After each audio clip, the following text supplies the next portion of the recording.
beautiful people! Welcome back to my channel. This is your Mama Sam. Hola mga amigo, amiga, kumare at kumpare. Kamusta kayong lahat? Sana lahat po kayo ay okay at safe ngayong araw na to. At syempre ko naman ang tatanungin nyo, nakikita naman ninyo ang beauty ng Mama Sam ninyo. Fresh overload pa rin, di ba? Ganyan talaga kapag umiinom ka ng maraming vitamin C at saka syempre kumakain ka ng maraming hotdog. Dahil sa hotdog, nakakaloka ang beauty ng Mama Sam ninyo. So yun, so kamusta naman kayo mga amigo, amiga, kumare at kumpare? Sana lahat kayo ay okay na okay ngayong araw ng Tuesday. So syempre una sa lahat, gusto ko muna magpasalamat sa lahat ng tumatangkilik dito. Araw-araw, lagi-lagi, maraming salamat guys sa suporta at pagmamahal na binibigay ninyo syempre dito sa Mama Sam Vlog. At hindi lang yon, syempre excited tayo dahil maraming mga ganap ngayon at bagong update sa nangyayari ngayon dito sa mundo ng pageantry. Kaya ayan ang hatid ng Mama Sam ninyo ngayong araw na to. Pero syempre shoutout na muna sa lahat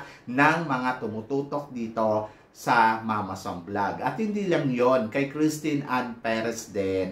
So, hello, kamusta? So, yan. At eto na, syempre marami tayong hatid na chika. So, para sa una nating chika update, Mama Sam, mamaya na magaganap ang national costume ng Binibining Pilipinas. Ano ang masasabi mo dito? Well, excited ako, syempre. Excited ako dahil isa to sa mga inaabangan natin taon-taon sa Binibining Pilipinas. For sure, si Christine Ann Perez, sobrang handang-handa na ang mga mata niya para sa pagtutok dito sa Binibining Pilipinas. Kasi ang Binibining Pilipinas naman kasi, grabe naman talaga ang kabugan nila pagdating ng national costume. Imagine ninyo, talagang every year talaga yung mga pasabog talaga ng mga nagiging kandidata dito na naglalaban-laban sa Binibining Pilipinas pagdating sa national costume ay talaga namang, sabi ko sa iyo mula nyata noon hanggang ngayon, grabe. Talagang may ibinubuga talaga sila ng bonggang-bongga. At ngayong taon na to, syempre, excited tayo sa ano nga bang ipapakita ng mga kandidata na lumalahok ngayon dito sa Binibining Pilipinas.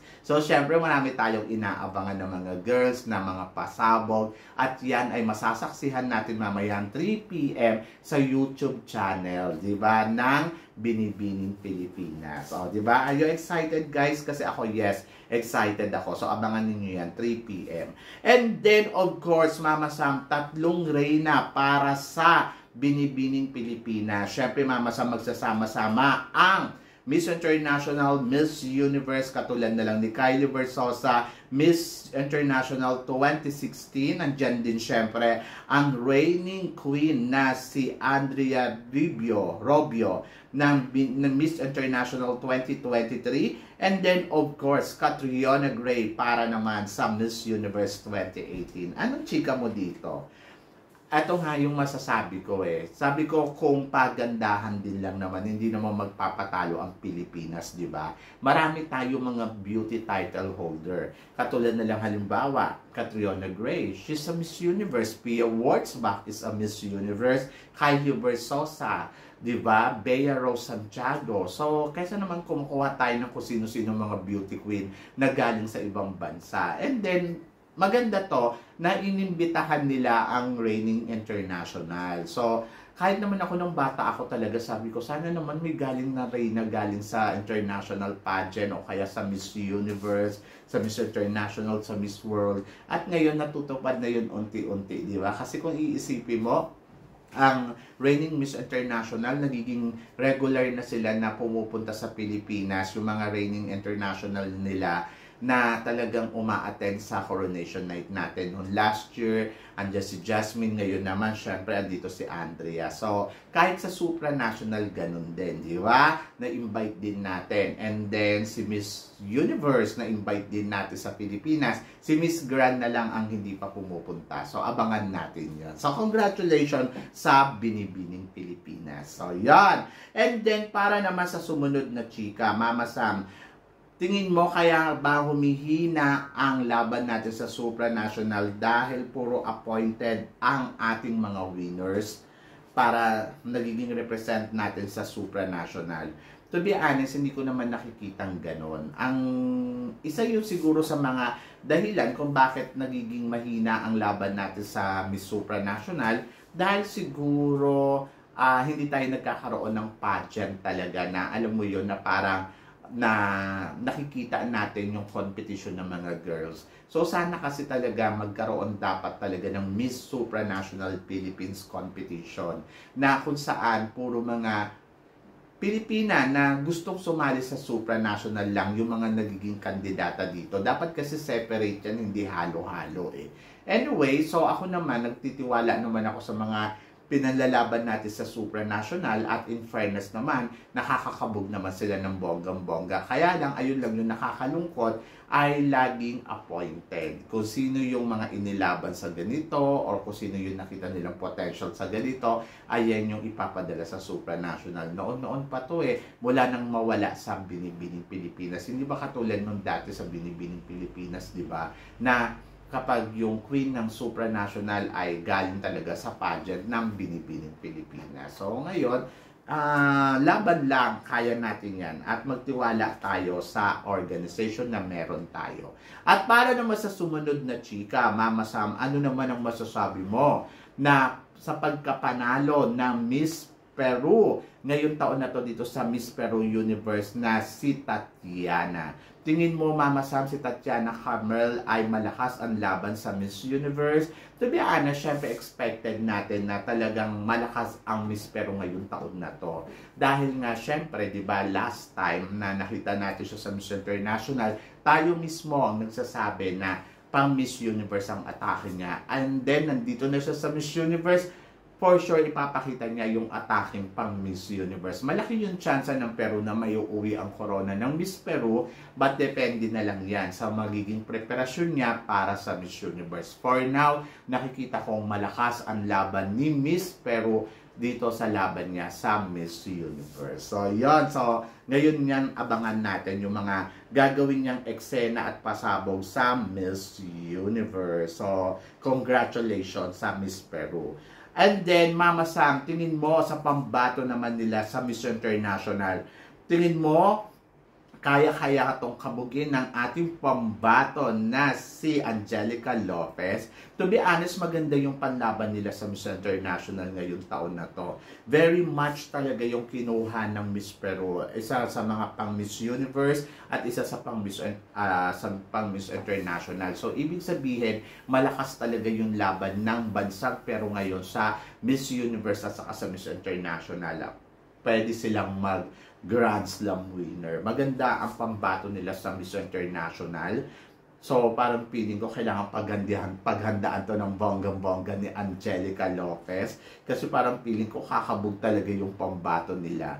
So, good luck, di ba? So, ako naman, parang ang alam ko, prepared din naman si Angelica Lopez para sa laban niya sa Miss International. Kaya, abangan talaga natin yan. And then, para naman sa sumunod na chika, Mama Sam, bagong photos ni Cyril Payumo bilang bagong Miss Charm Philippines. Tingin mo, Mama Sam, kabog ba ang beauty ni Cyril Payumo? Diyos ko, hindi lang kabog, kumbaga, Diyosa ang dating. Diyos ko, dito sa ipinakita niyang bagong photoshoot niya, talaga namang masasabi ko, ang ganda-ganda ni Cyril dito. Kala mo, reyna na ng Miss Charm. Sa totoo lang, natutuwa ako sa kanya. Sobrang panalo. Panalo ang kanyang looks. Panalo yung eksena. Sobrang winner talaga. Ngayon pa lang na-excite na ako para kay Cyril Payumo sa laban niya sa Miss Charm. Dahil ramdam ko talaga na malakas talaga ang laban ng Cyril Payumo. At possible talaga may uuwi niya ang corona ng Miss Charm sa atin. So, performance level, panalo. Beauty, meron. So, talagang kailangan lang niya mag-train sa Q&A. Sabi ko sa'yo, winner na to. Diba? Kasi talagang masasabi natin, ang Cyril Payumo naman talaga, yung ino-offer na ganda, Diyos ko naman, grabe talaga. Sobrang winner na winner. Diba? And then, para naman sa sumunod na chika, Mama Sam, ano naman masasabi mo sa pasabog ni Alexi na pa-long hair niya with extension talaga. ang masasabi ko, ang bongga. Charot. Maganda naman si Alexi. Sa totoo lang, maganda si Alexi. Ang ganda ng mukha. Kaya lang siguro hindi tayo sanay na ganyan kahaba ang buhok niya. Kasi ang alam natin talaga, laging maigsi talaga ang buhok ni Alexi Brooks. Kaya nagugulat tayo na ano nangyari, bakit ganito ang drama mo. Pero to be honest, kung ako tatanungin mo, siguro pagandaan lang nila talaga kung ano ba talaga ang magandang looks kay Alexi at yun yung ilaban nila. Pero kung ako tatanungin mo, mas gusto ko yung short hair na kasi parang feeling ko nasanay na dun yung tao, tapos very powerful yung dating niya, kaya sana ayun na lang yung gamitin niya na hair, di ba? And then para naman sa sumunod na chika, Mama Sam, ano naman ang tingin mo kay Hannah Arnold ngayon, Mama Sam, na lumaban na ang Dominican Republic sa Miss Universe, na naging 4th runner-up sa batch ni Hannah Arnold, and then of course lumaban na rin ng Miss Universe Peru ang kalaban niya noon sa Miss Peru na sa Miss International na naging 2nd runner-up. And then ngayon, Mama Sam, tingin mo, Hannah Arnold dapat bang sumali sa Miss Universe Philippines? Gusto ko yan. Oo naman, bakit naman hindi? So ako, para sa akin si Hannah Arnold, maganda si Hannah Arnold at talagang naniniwala ako sa galawan na Hannah Arnold. Kung beauty ang pag-uusapan, may beauty naman talaga. Siguro kailangan lang niya siguro mag-level up na pang Miss Universe kung gusto niya sumali.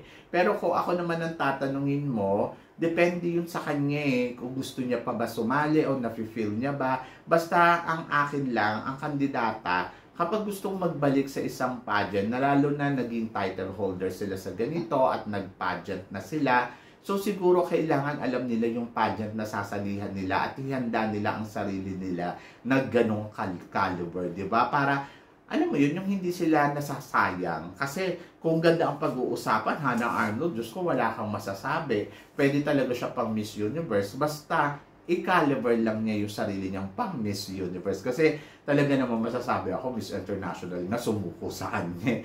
At least, di ba? So, alam niya na mahinihin talaga siya. Pero pagdating dito sa Miss Universe, ay kailangan naman ate, i-level up mo din ang sarili mo. So maloloka ako ng bonggang-bongga. Anyway, good luck. Good luck talaga sa kay Hannah Arnold kung gusto niya pang sumali. And then, para naman sa sumunod na chika, Mama Sam, Miss Philippines versus Peru. So tingin mo, Mama Sam, kakabog kaya si Chelsea Manalo dito kay Tatiana Carmel? Ako, to be honest, nakikita ko Chelsea Manalo, kabugera naman to I think kaya ni Chelsea Manalo makipagsabayan. Pero syempre kailangan niyang maghanda para sa laban niya sa Miss Universe. Ayun naman yung lagi ko sinasabi. Kasi syempre, bago lang si Chelsea Manalo sa larangan ng beauty pageant at ito naman si Carmel ay mayroon ng experience, di ba? Si Tatiana. So, hindi ganun kadali para makipagsabayan sa mga ganitong veterano na pagdating sa pageant. Pero kasi kung talagang magaling talaga si Miss Philippines, si Chelsea Manalo, kaya niya kabugin ito. At hindi siya malalamon ng buhay. Basta pag-aralan lang niya kung ano yung strategy game niya, pag-aralan lang niya kung ano ang styling at ano yung mga galawan na gusto niya ipakita dito, hindi imposible na siya ang mag-uwi ng corona. So ako naniniwala ako sa pambato natin na may ibubuga to, na meron siyang kakayahan na makipagsabayan sa mga frontrunner na to dahil napatunayan niya na yan minsan. So, ang importante lang dito talaga ay maghanda siya ng todo-todo para makuha niya at marating niya kung ano yung dapat niyang makuha dito sa Miss Universe. So, do you agree, guys? Ako kasi yun nakikita ko talaga ng bonggang-bongga. Kailangan lang niya talagang paghandaan para makakabog siya ng todo. Diba? Pero kung wala siyang paghahandang gagawin, talagang malalaman siya ng buo. Pero kung maghahanda siya, kayang-kaya naman niya yan. Diba? And then, para naman sa sumunod natin, chika, at Tisa Manalo. Diyos ko, kala mo lalaban na ng Miss Cosmo dahil sa pag-aabang ng mga tagahanga sa pagpunta niya sa Vietnam. Mama Sam, anong thought mo dito? Well, ang thought ko dyan, dito kasi napapatunayan na isang mabigat talagang kandidata itong si Atisa Manalo para sa laban niya sa international ng Miss Cosmo. Kaya yan inaabangan at talaga yung bawat galaw ni Atisa Manalo because she is Atisa Manalo. At talaga naman kahit naman ako, di ba, na excited para sa kanya. So naniniwala ako na kaya niyang maiuwi ang corona ng Miss Cosmo. Lalo na ganito kalaki ang suporta na binibigay sa kanya ng sambayan ng Pilipino. At naniniwala ako kay Atisa Manalo na kakabugto ng bonggang-bongga at kaya niyang sungkitin ang first crown ng Miss Cosmo. Basta syempre magtiwala lang tayo. Kung preparasyon naman ang pag-uusapan, lagi naman may preparasyon itong si Atisa Manalo. Lagi naman siya naghahanda. So, naniniwala ako na kaya niyang makipagsabayan talaga sa laban niya sa Miss Cosmo ngayong taon na to. So, malaking karangalan to sa atin kung may uuwi ni Atisa Manalo ang corona. Kaya, natural na dapat lang suportahan natin. Lalo na isang Atisa Manalo ang lalaban uli sa international stage. Di ba? So, ikaw ba, naniniwala ka ba na kaya mauwi ni Atisa Manalo ang corona ng Cosmo? At naniniwala ka ba na kaya ni Chelsea Manalo makipagsabayan sa malalakas na Latina dito sa competition na Miss Universe Philippines? So, i-comment below mo yan para at least malaman ko naman kung ano naman ang chika mo dito sa mga pinag-uusapan natin ngayon. So, yun guys, syempre maraming salamat sa inyong lahat sa walang sawang suporta at pagmamahal na binibigay ninyo dito sa channel ko. At sa mga hindi pa po nakaka-subscribe dyan, please don't forget to click like and subscribe my channel at i-click na rin po ninyo ang notification bell para lagi kayong updated syempre sa aking mga chika. Sabi nga ganon, always keep smiling and always think positive. Walang imposible guys, magtiwala lang tayo sa itaas. Kaya guys, hanggang dito na lang, hanggang sa muli natin chikahan. See you tomorrow. Thank you guys.